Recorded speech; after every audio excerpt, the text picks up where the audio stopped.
Hey ho, Ramones fans, and welcome to the Pinhead Pod. I'm your host, Dave Dynasty. This show is available on all major podcast platforms and is also all over social media. We're on pretty much all the platforms. Just search for Pinhead Pod. Welcome to a very special bonus episode where we will celebrate the 30th anniversary of the album ADIOS AMIGOS. On this show, we will have two guests, Monte Melnick, the band's tour manager, and Mark Kostabi, the man who painted the cover art for the album. Those interviews are coming up in just a bit. Now first, just a little information on the album itself.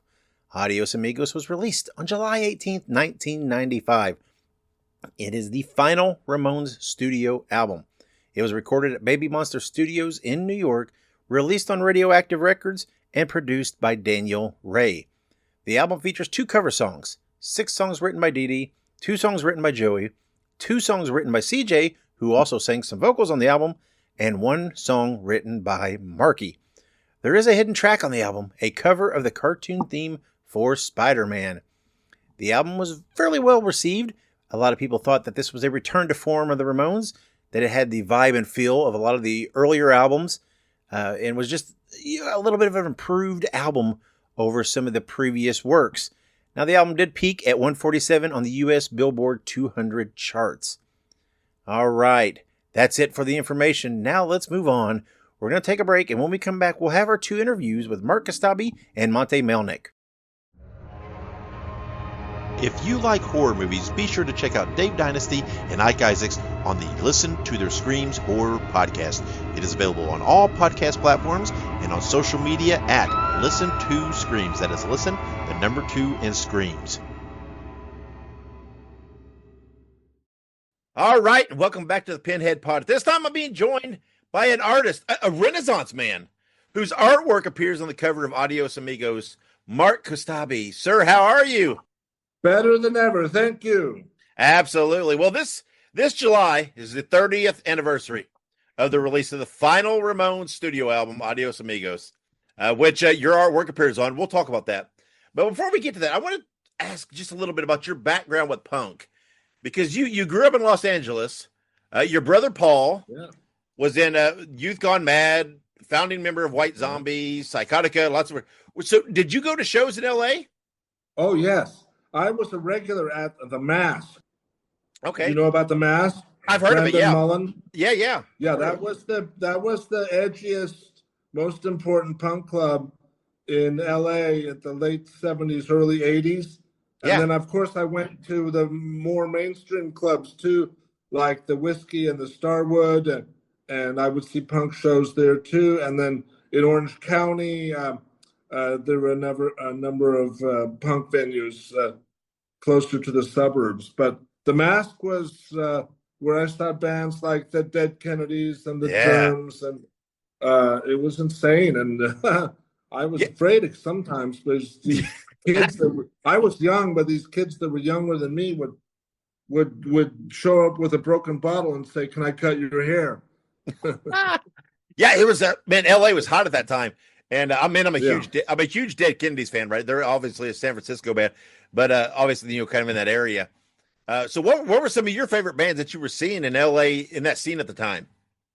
I like Geza X and the Adolescents. Oh yeah. And of course, I love the Adolescents, and of course, Youth Gone Mad. Sure, of course, yeah. So, your brother, and he's pretty. I'd love to talk to him at some point too, because he's pretty cool. You should. Oh, there's one very obscure band that I love called M, the letter M, from Whittier, California. Okay.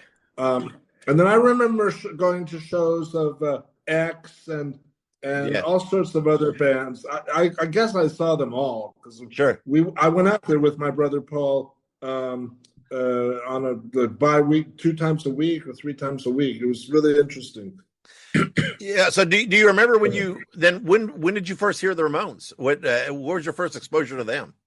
A guy named Steve Kreitz, who lived on Russell Street in La Habra or Whittier, California, not far from us, and we would go and hang out with him, and he was this kind of crazy guy, super nice guy, and he introduced us to the Ramones, at least me. Paul was usually there too. Back then he was called Ine, And in the rock world, people still call it Pinhead. Yeah. But anyway, so Steve Kreitz was there on his guitar, strumming as fast as possible, saying, "This is the Ramones." Yeah. And that was Whittier, California, a suburb of Los Angeles. Little did we know that 10 or 15 years later, Dee Dee Ramone would be visiting us at our house, our suburban house in Whittier, California, making painting collaborations with me and Paul in our garage in the house where we grew up in, and that was a trip. So, but I saw Dee Dee and Joey and all of the Ramones many times in New York. But to see them back in Whittier, where I was introduced to them, was a trip. Yeah, tell us more about that, because you're an artist, and Dee Dee dabbled in art and everything. So tell us more about that. What do you what was that collaboration? What were you doing? Tell me a little more about that. Well, I think it's fair to say that Dee Dee Ramone more than dabbled in art. He was a good painter. Okay, he was, very creative, and I loved his art, and I continue to love it. And I met him through Joey, because Joey Ramone came to the 1988 inauguration of Kostabi World in New York on 38th Street. Yeah. In November of 1988. Several luminaries came there, like Fred Schneider from the big B-52s and Joey Ramone. There's a photo of me with those two there. And I got to know Joey in New York, and Joey introduced me to Dee Dee.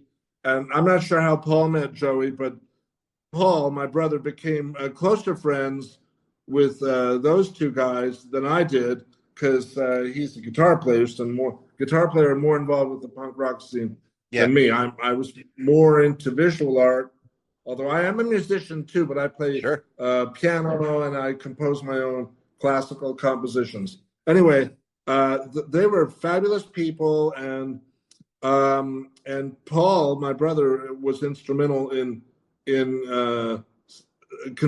suggesting and then convincing Joey Ramone to use my painting as the cover of their final album.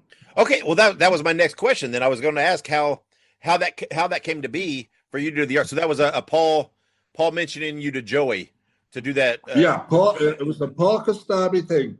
Paul Kostabi, my brother, has helped me in many ways in the art world and in the rock music world, because he also titled my painting called "Use Your Illusion" that Axl Rose had bought and used as the cover of "Use Your Illusion 1 and 2." That came all from Paul and me, of course, with our collaboration.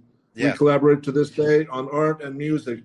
But Paul was hanging out a lot with Joey and Dee Dee, and at one point, Paul suggested that Joey needed an album cover for ADIOS Amigos, and I had this painting of two dinosaurs wearing pointed hats, and I don't know how if Paul suggested that or if Joey saw that and liked it, but anyway, Paul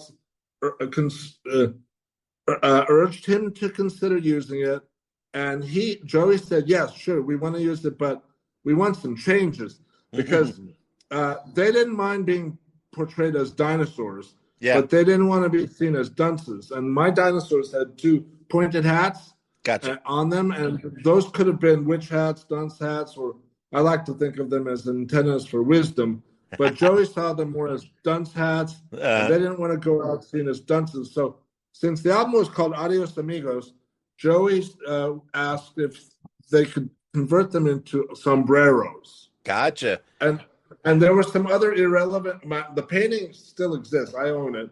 But in the original painting, there were some other things that apparently they deemed irrelevant. Like I had the Eiffel Tower in the background.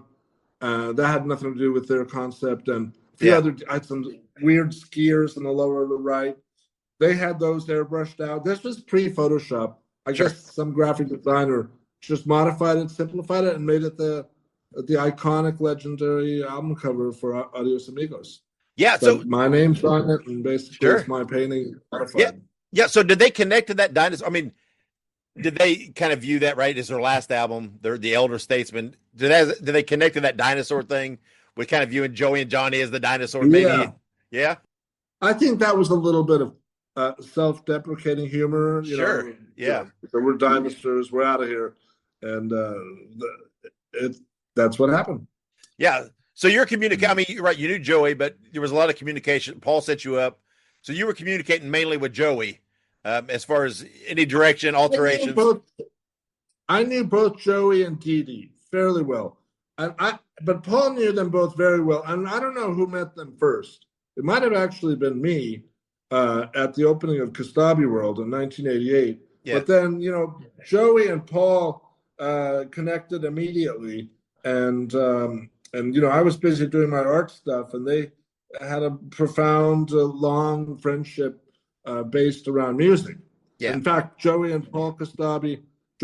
and Paul Kostabi co-wrote a song called Meatball Sandwich, and it's actually out in the world. I forgot where it was released, but it's a great song that they wrote together. Yeah. And Dee Dee Ramone and Paul made a lot of painting collaborations, and like the two of them. But while we were all hanging out in our home, our childhood home in Whittier, California, we made some three-way collaborations. I sure wish I could find photos of those. Those were really successful, and they sold immediately. So It was me, Joey Ramone, and Paul Kostabi, signed by all three of us and painted by all three of us. Yeah, and I also, you mentioned the Use Your Illusion, which I want to talk to you about because those are iconic, and those albums. Yeah. And so that was an existing painting of yours, right? Was it titled Use Your Illusion? Is that what you called the painting? Yeah, like I said before, my brother Paul gave me the idea for the title for the paintings. I painted it, and I said, Paul, I don't know what to title this painting. Do you have a suggestion? And he said, call it Use Your Illusion. I said, great. And I wrote it on the back of the painting, and I shipped it to Beverly Hills, where I was about to have a show at Hanson Galleries on Rodeo Drive, which happened. And then Axl Rose wandered into the gallery, loved the painting, and he bought it. And then when he saw the title on the back, he had an epiphany. It was because he had just written a song called Locomotive, where some of the lyrics were, I bought me an illusion and hung it on the wall. Yep. So that's exactly what he did, buying a painting and hanging it on the wall. And then I subsequently learned that obviously he continued writing the lyrics, because within the lyrics of that song, he mentions the phrase "Use Your Illusion." So he got that from the painting. Yeah. So Axl bought the original painting, and as far as we know, he bought it. Yeah, he bought it, and he told me he still owns it, and it hangs next to his grand piano at his home in Malibu. That's so when he starts, so cool. Yeah. Yeah, I mean those two albums are, just monumental, huge. They're great albums. Yeah. And I mean, to have that cover art is unbelievable. But I mean, you've had your art on a few other albums and everything else. Like you mentioned, you're a composer. You're an author. Yeah. You've been mentioned and appeared on many TV shows, documentaries. I mean, you got mentioned, right? Name dropped in a Miami Vice episode. Is that right? Yeah. Also, 10 unbelievable. 10 times in Miami Vice.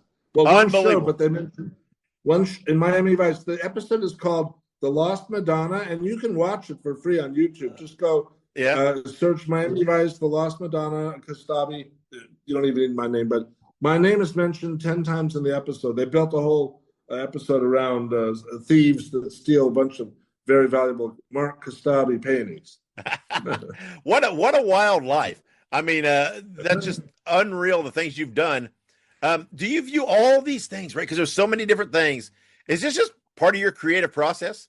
This, when you're expressing yourself, it just comes out in different. I mean, you're a visual artist. You paint, you do that. But like with this other stuff with the music, is it just all the same core expression of your creative process? Well, Paul and I grew up in a suburban home in Whittier, California. And our parents were Estonian immigrants, and both of them were musicians. Yeah. Our mother was a classical piano teacher, and our father was a pianist, a bass player, stand-up bass player, and an accordion player. And they encouraged us and taught us how to do music, and they encouraged our art careers. So we were very different. We were outsiders in conservative Southern California. Definitely. They thought we were like weirdos. I mean, actually, that was the band we saw at the Mask too. But we were strange. And so that's probably why we bonded with the whole punk scene, because that Yeah. was a rebellious within suburbia in Southern California. And then the ideas just keep coming and coming. And you're right, my life has been a wonderful adventure, and it continues. Now I live in Rome. Sure. And that is the most fabulous thing. You know, that Yeah. I live in a wonderful, villa here, surrounded by creative people and a beautiful garden, and it's just fantastic. And I travel the world to do my art shows and concerts, and I always talk fondly about the Ramones. They were a fabulous band, a great band, and a true inspiration for me. Yeah, well, I mean, so many people, right? So many people hear punk, they think of certain type of music, but punk's not. That's not it. It's an ideology, right? And it can come out in different artistic values, right? I mean, and you were a part of the punk scene, and your punk probably can be expressed in your artwork and your different things, and it's not just a quote unquote style of music. It's more an attitude, right? More a creative approach. Yeah, definitely, it's an attitude. Yeah, yeah. A very intense attitude, and the music is great too. I love punk rock music, and I also love classical jazz and pop and rock. I love all kinds of music, but punk has a profound place within my set list, my playlist. Yeah. Okay. And I want to wrap this up. Like, it wasn't going to be a long thing just talking about this particular album cover.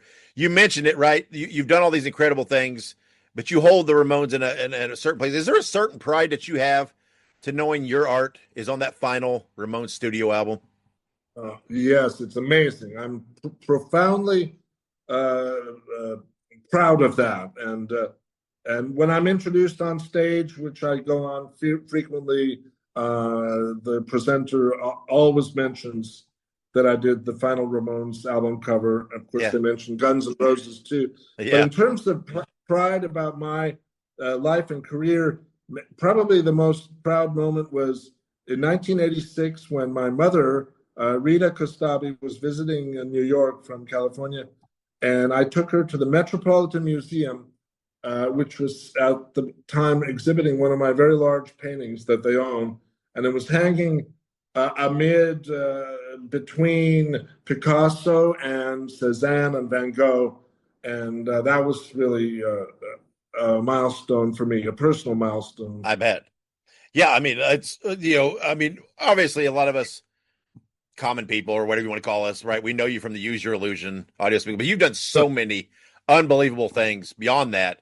Like I said, not just the artwork, but we talked about. I mean, is there a way for people, the listeners, that they can? Do you have a site or something where they can follow you, keep up on all your various things you're doing, see some of your artwork, your career, and what you do? Well, I do have a website, but the best way, because I'm more active on Facebook and Instagram. Okay. So I wouldn't mind having some more Instagram followers. Okay. And Facebook friends. So I post all my favorite things on those platforms. And then just for statistics and things, it's mkostabi.com. That's my website. But I'm much more active on Facebook and Instagram using my name, Mark Kostabi. And thank you. And I heard that word common. I mean, I feel like a common person, although it's true that I have an unusual thing, but I don't feel privileged at all. I feel like a kid from Whittier, California, middle-class kid from Whittier, California, that pursued his dreams with integrity and with very little money, but a lot of confidence. Confidence is something that has no price. Anyone can get it. Yeah. And if you use confidence intelligently, you can make a fortune and make your dreams come true in spiritual ways as well as materialistic ways. It's all about believing in yourself, confidence, and a bit of intelligence. But and that's all very punk rock values, right? Just if you got a thing, go do it. Yeah, I agree. Yeah. I mean, again, phenomenal life, right? I mean, Miami Vice mentions Oprah Winfrey, all these wild things that that most of us will never experience. It's crazy to think about that, right? From essentially a punk kid from LA, and that's wild to think. Yes, I am a punk kid from LA. Yeah. Well, I appreciate. Well, to be more accurate, I was kind of a normal kid that was a bit of an outsider because I like to draw a lot. I was not a jock. I was not a soc. I was an artist, Sure. Eccentric. But I loved my mother, and she instilled values in me about honesty and doing the right thing. But I did get interested in the punk rock scene, and I went there. But I never had a mohawk. I never had I was never a skinhead. I was a little bit of I was an outsider in the punk world too, but I was there, and I went there a lot. But like I said, the guy came up with me with a broken bottle because I had like normal boring hair, and he said, "Can I cut your hair with my broken bottle?" Because I've always been an outsider and an insider kind of at the same time. Sure. I managed to get right, and of course with a fun brother, right? Paul Kostabi is great, and I encourage everyone to follow him too on Instagram and Facebook. Yeah, I'd love to talk to him sometime. So put in a good word for me. I'll reach out to him. Yeah, please. I'd love to talk to Paul. You would love interviewing him. He gives a great interview. I plan to reach out, so put in a good word for me. But thank you for coming on and talking about your connection to the Ramones. I know it may just be a drop in the bucket of your wild career, but to us Ramones fans, it's very important.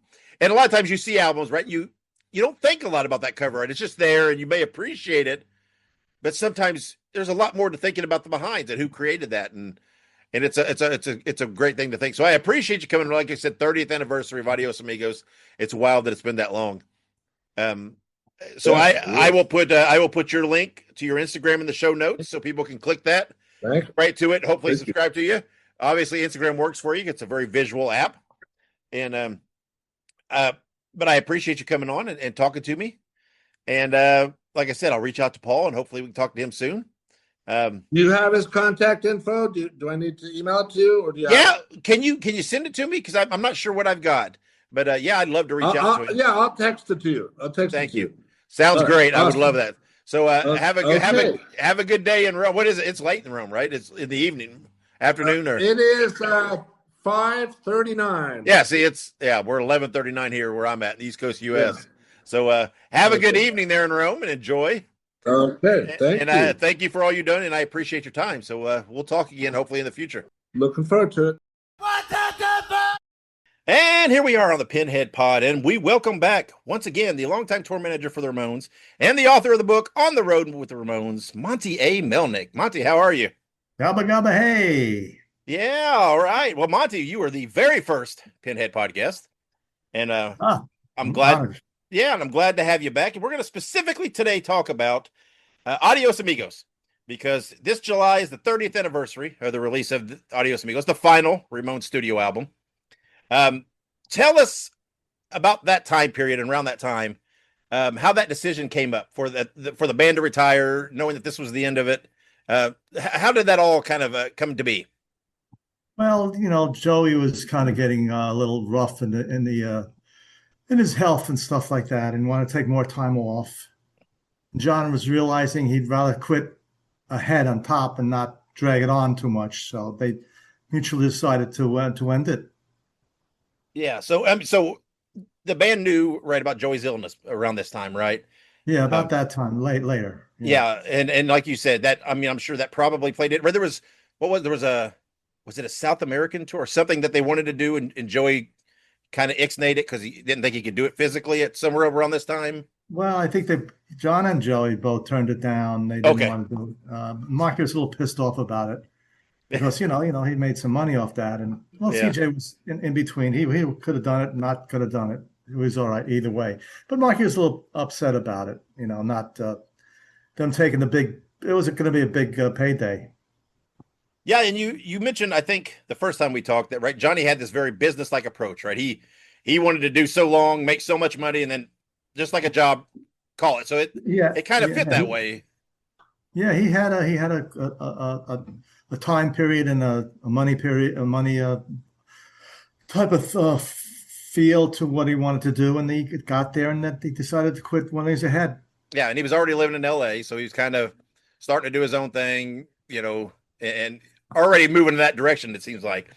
But this album, Adios Amigos, it's I always loved it. I think it's a really nice album, a really nice mix that really feels a lot like a classic Ramones album. John gave it a good, like a B plus. He liked it. Yeah. I mean, there's a couple covers in there, several songs written by Dee Dee. There's a nice mix on the songwriting. No, go ahead. What were you going to say? Actually, there's one thing I found out, I was researching it, that Dee Dee's actually on the album.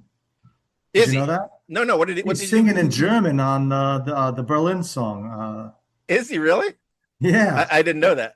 Yeah, listen carefully. It was like "Born to Die in Berlin" song. Yeah. Listen carefully. There's a part where he's actually, I think he telephoned it in. Since 1989, when he left, this is the first time he's actually back on the road. But he wrote like what, 6 songs or 5 songs? Yeah. There's a lot of that was a good thing when he left the band, but he kept on writing for the band, which is good for them. Yeah.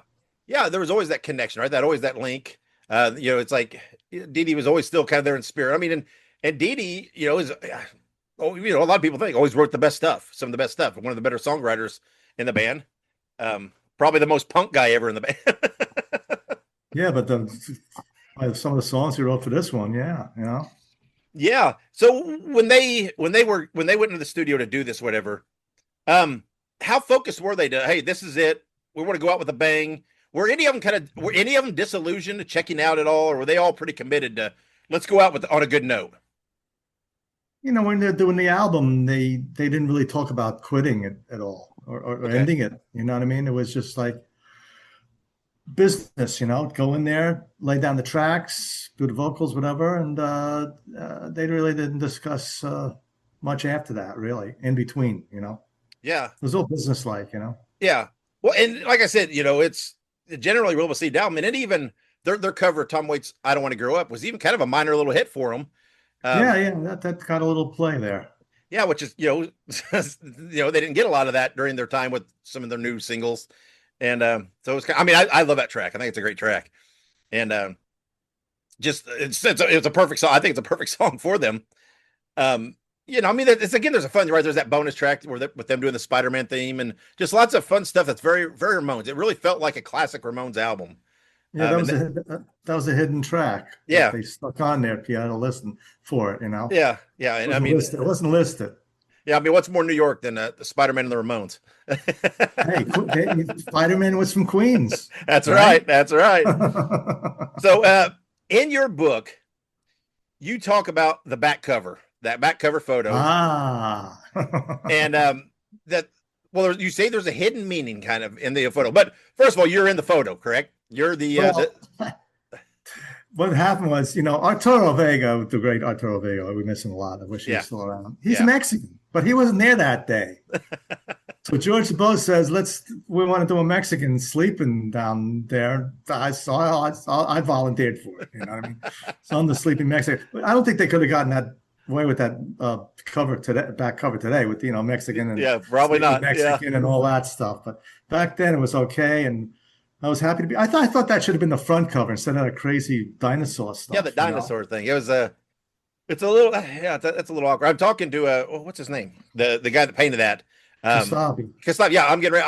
I talked to him tomorrow about that and some of his stuff. But who picked that? Where did that come up? A lot of cover.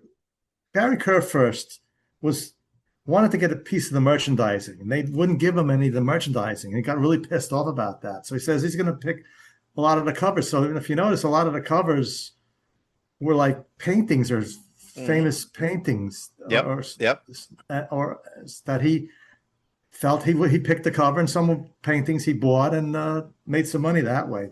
So I think he was in collaboration with Kostabi on this a little bit. You can ask him about that. I'm not 100% sure, but I think that he had something to do with that.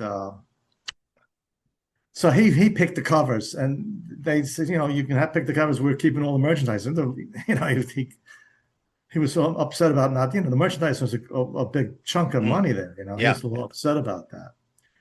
And the back cover, I thought should have been the front cover, in my opinion. That's what I see. I see them as they're now in a firing squad. You don't turn around to a firing squad. Yep, right. They don't shoot your back. You know what I mean? Yep. So there's two different things going on in here. John said that he didn't want to have his face shown because their faces shown because they were changing. That's one thing. I think it was kind of like they're turned their back to the music business. This is it. They're turned around. They're leaving. Yeah, that's my view of it. You know what I mean? Yeah, which is perfect. They're facing backwards there.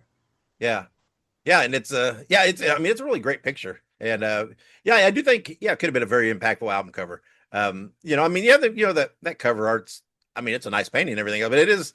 I don't know what the meaning of that is. With dinosaurs and the sombreros or whatever. Well, I think John mentioned something in some interviews that he felt he was like a dinosaur. Okay. Yeah. But I don't know. And then putting Mexican, Adios Amigos, goodbye, and then putting Mexican hats on dinosaurs. Yeah. That goes through the whole gamut of stuff there. Yeah. So at this time, how was their process for like the track selection with these guys bringing in? Is it just, was it the same process they'd always use? Guys just show up and they were pretty, oh yeah, that works. Let's just do that. And I really wasn't involved in that aspect with the track selection, but Didi had a bunch of songs, and CJ actually contributed a few songs. Yeah. He actually sang on, I think, 4 of the tracks, which is unusual. Yeah. So he took over a little bit of responsibility there, which is good, Yeah. Did any of that, was any of that attributed to maybe Joey's health and his lack of stamina, maybe, that they needed someone to help maybe pick up a little bit? And I'm not sure how that came about, really. But, during the concerts, the later years in the concerts, it gave Joey a time to really rest when CJ started singing some of the songs during the set. So it actually helped Joey a bit there, Yeah. Well, in the live shows. Yeah, it had to be kind of a weird situation because you had like Joey and Johnny and those guys, right? They've been there from the beginning. They were older. They were, ready to retire maybe and hang it up. Then you had a guy like CJ who was much younger and probably wanted it to just keep on going because he's in the prime of his career. And well, we used to call him Baby Ramon. Yeah. Yeah, he was whatever came about, he took. He wasn't really demanding or anything. The opportunity for him to be in the group like this was just overwhelming and terrific just to be there. Yeah. At that point. And one way or the other, and he after they split up, he had his own things going, and he had his own groups going before that, and some groups after that. So he just rolled with it. He's a young guy, so he could roll with it. Marky was a bit upset, but Marky was always also planning on with the band retiring because he started his own group, and I was his first manager along with George DuBose. Did you know that? Mm-hmm. Yeah. You think so? He asked me to be his manager. I got him his first record contract, put him out on the road. I didn't do road managing. I was doing managing at the time. I sent a great guy named Warren Cohn out there and to be his tour manager and road manager. So he was also planning the retirement of the Ramones and him moving on from there. Yeah, and none of them would have been hurting if they wanted to do other things because, right, well, you're a Ramone. People are going to come see you. Whatever. Well, Mark is doing great now. Yeah, he's the Ramones now. And anybody wants to go see the Ramones with a Ramone in it, he's the one because he plays like 95% Ramone songs, and he's doing really well. He's got Sirius XM radio's program, and he's playing all over the world, and he's doing all sorts of stuff. So he really took that off. CJ, when he went out, played some Ramones and played his own stuff, and Richie went out, played his Ramones stuff and his own stuff. But Mark's like 98% Ramones stuff, and people love it. They want to hear that stuff. That's right. And he's out there doing it. Yeah. So knowing that this was the end, right, and their last album and everything else, they clearly looked like they were trying to have Didi more involved, right, with the songwriting, like you said, phoning in apparently those lyrics. Do you know? And I know they tried to get him to do some shows, even. And were they having trouble? Was it getting Didi more involved and to do things? No. The other thing, we were in South America, and he was down there at the time, and we almost got him to play with them, but we got him in the van. And he got freaked out, and he jumped out of the van and disappeared. And he was almost that point to play with them, not surpassing CJ or anything, but just to play with them, to be there because he was there in Argentina, Yeah. So he was almost on a couple of shows there, but that didn't work out. He flipped out. He freaked out. For him right now, who would have been the main contact for DD? Was he still in touch with, mostly with, or in the band peripheral with those songs that he was writing and stuff? That's a good question. I don't know. He still had contact with Ira Herzog, the accountant. And I think he had in touch with the Gary Kerfresh at the time too, so on and off. And so I'm not. That's a good question. I'm not 100% sure how he got his material to them, but it was a great thing that he managed to do that. Especially with the final studio album and having Dee Dee involved in that way. I mean, it was very nice. So, you mentioned, right, Joey was starting to feel the effects and everything. When this album led into the tour, you said, right, CJ singing some more gave Joey a chance to, catch his breath when he needed to. I thought that helped him. Yeah, that helped him a bit. Yeah. Was there times where was he struggling at all? Was it still early enough in the sickness that Joey was still able to do his thing? No. Poor Joey always struggled with the monitors. It was before we couldn't afford the ear monitors, and that was very early on with the ear monitors. So they're very, very expensive at the time. We couldn't afford those, but he always had trouble hearing himself in the monitors. That's the only struggle he really had. As far as his health went, I mean, he had to cancel a few tours early on before that because of his foot. Yeah. And the lymphoma didn't really affect him. He was on medicine. Actually, he was doing well with it. If he hadn't fallen in the wintertime, he slipped in the ice, fell in front of his house and broke his hip, and they had to take him off the lymphoma medicine. That really, and then it went too far. It was too far that it got very aggressive because he had to come off the medicine. He was doing okay. He was on the medicine. You know what I mean? Yeah. What was this like for you personally? Right. I know you said after the Ramones, you went on with Marky for a little bit, but this band had been your life for 2 decades. And this was the last album leading to the last tour. How did that feel for you? Was it a little surreal to know that wouldn't be there? Yeah. 20 something years of doing that and being around the same bunch of people and stuff like that. And the organization and like that. Yeah, it was rough, but as I said, I was able to transition with the Marky thing, so that helped me out. And then after the Marky thing, I worked with a couple other groups, Degeneration, Jesse Mallon, by the way, great Jesse Mallon, and worked a little bit with Ronnie Spector, was very big friends with Joey, Yeah. Yeah. So I kind of gradually went into other things. It was rough. Rough. Yeah, I imagine it's different, right? Because you're so used to these routines, right? And them touring every year, doing their thing, and then it's all of a sudden, it's changes your life too. Yeah, it was unusual for me because usually, tour manager, you go out with a group and they end the tour, and then you look for another band or something. But with me, they kept me on. They kept me on with the videos and the rehearsals and full time. So it was like I wasn't just stopping. It was just continuously doing things, the movie and everything else, all the tours. They worked so much, 2,263 shows, whatever. So it was like, that's the unusual part about it for me. Not very tour managers or road managers or people that work with bands can continue on like that for so many years. That's right. Yeah.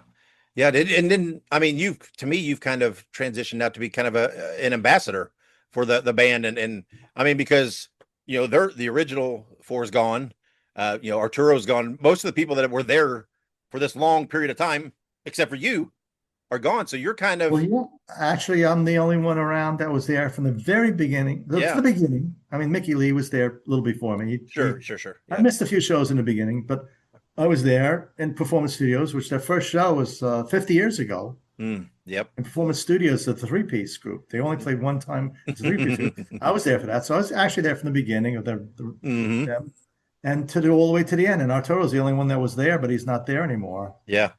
So yeah, we're some knock on wood there. Yeah, it is. I mean, yeah, you're doing a great job. Like with, so I mean, I got the book, and I feel that I like to talk about that and keep the.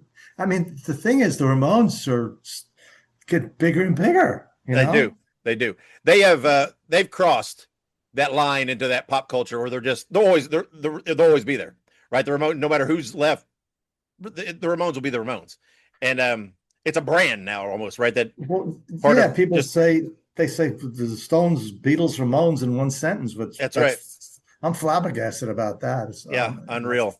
It's great. Well, I think I told this joke to you that if the Ramones were this big when I was working for them, I would have gotten a big raise. That's right. I told that too many times. That's the last time I think I'll tell that joke. Yeah. If they, after they retired, they got bigger and bigger and bigger and bigger. And the sad part about it is that the four originals are not here to see how big they are. I know. You know? Yeah, it is, right? What a sad thing. What a sad thing. Yeah, I mean, you had to think the things they could have done now, some appearances and showing up here and there. And look who's still going. The Sex Pistols back in there, and yeah. Stones is still doing stuff, and my God, Yeah, they, I don't know if it was you, whoever was said that. No, actually, I think it might have been Rick Johnson when I talked to him. I can't remember. Said that he always wished they could have retired, and this, every year or every 2 years, come back and do a show or a little mini tour. Just a little reunion, but take more time off and, go a little longer, do the Lollapalooza tours and things like that, hit those young crowds. But I mean, obviously other things prevented that, but, I'm sorry. Sorry about that. That's okay. I don't even know what was that. I didn't even hear anything. I can't talk now. Let me call you back. Oh, shit. Sorry, I didn't even hear it. That's all right. Well, actually, we're getting ready to wrap up. That's all I wanted. That's about it. I just want to talk about this record. I didn't want to talk that long. Just mainly focus on this. But I did want to ask you, right, Monte? You've been there for them all, right? You've heard these songs hundreds, or not thousands of times, or in your life. When you think back in your mind, right? If you had a Monte's list of Ramones albums, some of your favorites, some of your important ones, how do you feel Adios Amigos would place? Would it be kind of in that upper tier of the catalog, lower tier? How do you think it? I'm not, I know you don't have to give it a number, but I mean, in the spectrum, is it pretty strong? It's middle tier, I'd say. Yeah. Okay. I'd say. Yeah. It's. My favorite song, right? I told you when we went over this a couple of times. Maybe what it was, I can't remember. It's End of the Century. Yeah. All the Way. Yeah. You know why? Because Joey wrote me into the song. That's right. Yeah, I remember now. Crazy. Yeah. It's like being in the Navy. So, that's my favorite song. As far as favorite album, it's hard because each album has some good songs that I really like on it. So, over the years, I agree. 14 studio albums or something. So, there's a bunch of stuff in there. Yeah. And it's very hard to touch those first 3 or 4 albums. Adios Amigos, the one song that I get a laugh out of is I Got Something to Say. Oh, yeah. That's Ryan. This, I got something to say now. I forgot. I can't remember now. Yeah. It's like me right now. I got something to say, but I can't remember. Well, I think no matter what, I think it's a fun album. I think it's for doing it 20-something years, it's a pretty strong album to wind up on. Obviously, there's been more live stuff and compilations and things like that have come out since, but their final studio album. And it's I don't know. I think it's nice that they kind of got a bookend it, go in and do an album and do a tour. And I know we're not really talking about the tour, but right, there's always that little bit of a controversy about it ending in LA when it should have ended in New York. And I know in your book, CJ, appeared to be a little pissed that, saying they ended in LA because Johnny lived in LA. And that happened. Should have been in New York, definitely. Yeah. And the only Ramones museum in the world's in Berlin. Yeah, I know. Yeah. The Flo does a great job. It's a great place. If you ever get to Berlin, go there. It's terrific. Yeah. This should be New York Ramones Museum. That's right. Someone needs to run the boutique out, put a Ramones Museum in the old Seabees. I I don't know if I don't know if it would they'd be able to afford it now. Don Vervados, forget about it. He's got a market on that building. That's right. Yeah, I don't think. Yeah. So, all right. Well, Monte, thank you. Like I said, this wasn't gonna be a long thing. We just wanted to just hit on this final album, celebrate 30th. It's hard to believe. 30 years since the final studio album. That's unreal. Unbelievable. I mean, they've been gone longer than they were there, and that's unreal, surreal, hard to believe. But yet, like you said, stronger than ever, more popular than ever. Probably, well, record sales are not a thing anymore, but selling just as many T-shirts and everything else probably as ever. The catalog's doing very well and stuff like that. Yep, unbelievable. So, but Monte, thank you for joining me again. Thank you for talking Adios Amigos, and like I said, we'll have you back on it again when other milestones and things come up in the future. And when to get, like I said, you've been there for it all, so it's nice to get your firsthand insight on what was going on at that time. So, to all the Ramones fans out there, adios amigos. Hey, Bruiser buddies, I want you to listen to Wrestling Nostalgia with Dave Dynasty. Every week, he has the roughest and toughest interviews in the podcast world today, with the best guests you could ask for. There's no bums on this show. Let Dave Dynasty be your podcasting tag team partner and listen to Wrestling Nostalgia while drinking beer, smoking cigars, and busting heads. Just look it up on your favorite podcast platform and subscribe today, because the Bruiser said so. All right, and thank you to Mark and Monte for coming on and discussing Adios Amigos with me, helping me celebrate the 30th anniversary of the album. Now, next episode, I'm going to have another bonus episode for you guys. I'm going to start doing an occasional non-Ramones episode where I interview other musicians, etc., that I think will be of interest to you, the listeners. Now, don't worry. I'm not transitioning over. I'm not getting rid of the Ramones episodes of the Ramones work. This is a Ramones podcast. Every month, first of every month, you will have the all Ramones episodes just like I've always done. But what this is going to be is when the opportunity arises for me to interview someone else, I'm going to throw it out there just as a bonus episode, just additional content on the feed. This is not going to be something that I force or that I, wholeheartedly just go out and seek out all the time. This is just when the right opportunities arise. I want to be sure to jump on them and do them. So coming on July 22nd will be the first episode of this, and I'm calling it The Weird Tales. My guest on that one will be David Rodriguez, the new bass player for Black Flag. We talk about the process of joining the band, all the controversy that has been surrounding this new Black Flag lineup, touring, and much more. Hopefully you'll enjoy the episode. Hopefully you'll give it a chance and give it a listen. But if you're only here for the Ramones episodes, that's all right. Don't worry about it. The next normal episode will be coming on August 1st. Thank you to all of you, the listeners, all the followers. Be sure to tell your friends and fellow Ramones fans about the podcast and help us grow. Be sure to subscribe to us on your favorite podcast platform. Plus, leave us a rating and review. Follow us on social media. Like I said earlier, we're on all the platforms. Just search for Pinhead Pod. Share our posts. Share our episodes. Help the podcast audience grow. And on social media, you can also give us feedback. Give us suggestions. Tell us your Ramones stories. Share your pictures. Whatever else it is on all those platforms. We love engagement. We love interacting with you guys. So feel free to just give us a shout out on any podcast platform you want. All right, then. Until July 22nd. With that new bonus episode, Weird Tales with David Rodriguez from Black Flag. Wherever you go, wherever you do, be good, be safe, and gabba, gabba, hey.